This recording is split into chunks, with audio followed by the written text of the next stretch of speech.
Bom, no vídeo passado nós vimos o que significa amplitude e comprimento de onda na figura, né? Nessa figura de uma onda numa corda, como é isso aqui. Agora vamos analisar a seguinte situação, pessoal. Olha só, eu tenho essa onda aqui com frequência de 1 Hz, tá bom? O movimento dela em ritmo normal seria esse, tá? Só avisando, tá?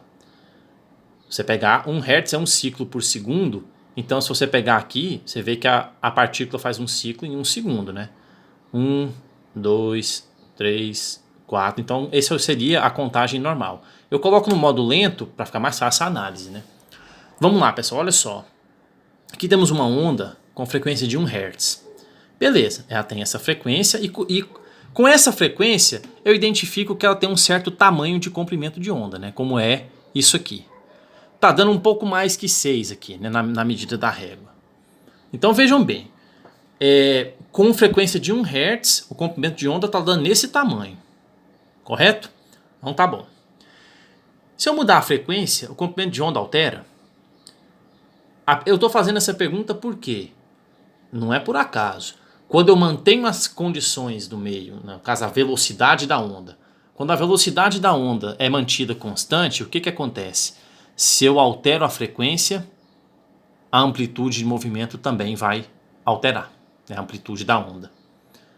Aliás, o comprimento de onda, perdão. Quando eu altero a frequência, o comprimento de onda vai alterar, certo?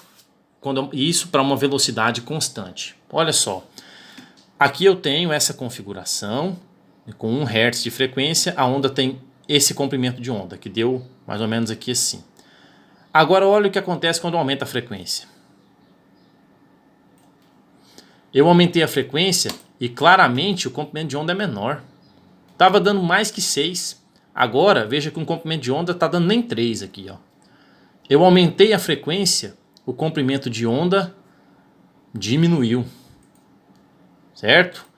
E se eu fizer o contrário? Quando eu estava em 1 Hz, eu tinha esse comprimento de onda mais ou menos aqui, né? Um pouquinho maior que 6. Se eu diminuir a frequência, acho que esse comprimento de onda não vai nem caber aqui. Quando eu diminuo a frequência, vou botar em meio Hz aqui. O comprimento de onda faz o quê? Crescer. Ou seja, existe uma relação para uma onda entre a frequência e o comprimento de onda, que não está nem aparecendo, ele vai sair de cada tela. Então está claro aqui que se eu diminuir a frequência, o comprimento de onda aumenta. Mas se eu aumentar a frequência, o comprimento de onda diminui. Tá? E isso para uma onda, né, com a mesma velocidade de propagação da outra. Ou seja, comprimento de onda e frequência são grandezas inversamente proporcionais aqui. Se uma cresce, a outra diminui. Tá? Desde que eu mantenha a velocidade constante. Tá? Então, chegamos então a uma relação matemática entre velocidade da onda, frequência e comprimento de onda. E esta relação é esta aqui. Ó. A equação da velocidade de propagação de uma onda. Vê que a velocidade de propagação da onda é igual a esta letra grega aqui, que a gente chama de lambda, tá bom?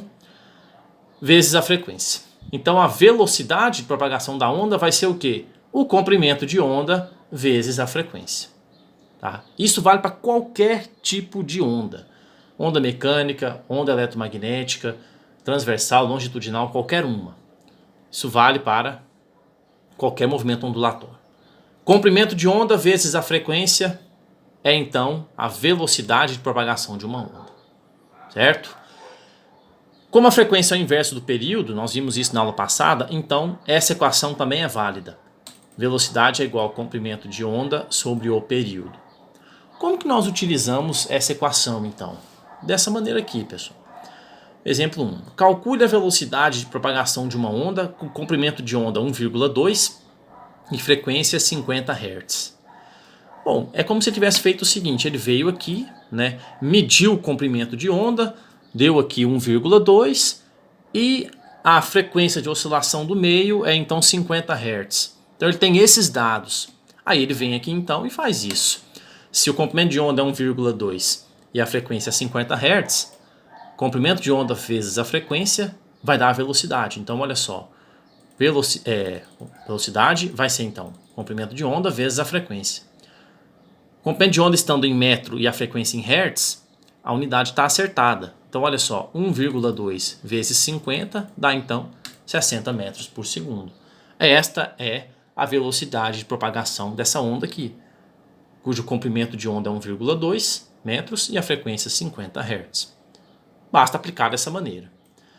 Um exemplo para utilizarmos essa equação aqui, lambda sobre t. Aqui relaciona o comprimento de onda com o período. Ok? Então, calcule a velocidade de propagação de uma onda com comprimento de onda 80 centímetros. Então, o cara veio aqui, mediu o comprimento de onda, deu aqui, então, 80 centímetros. Ele mediu aqui. A distância deu 80 centímetros. E o período de oscilação, 0,2 segundos. Então, ele tem esses dados. Qual a velocidade de propagação dessa onda? O que eu fiz aqui? Percebam que esses 80 centímetros eu transformei para metro. Tá vendo? 0,8 metros, dividir por 100. Essa barra está aqui porque a fórmula é o quê? Lambda sobre t. Então, tem que dividir pelo período, né? Então, está dividido. O período é o quê? 0,2 segundos. Então, 0,8 dividido por 0,2 dá 4. Percebam as unidades, ó, metro por segundo. Então, velocidade dessa onda, 4 metros por segundo. Certo? Então, dúvidas, vocês me chamem. A lista é bem isso aqui mesmo, tá? Eu sei que a matéria ficou extensa, muita coisa, mas essa parte do uso da equação, vocês vão ver que não é tão complicado assim, tá bom? Uma dúvida, me chamem e vamos lá.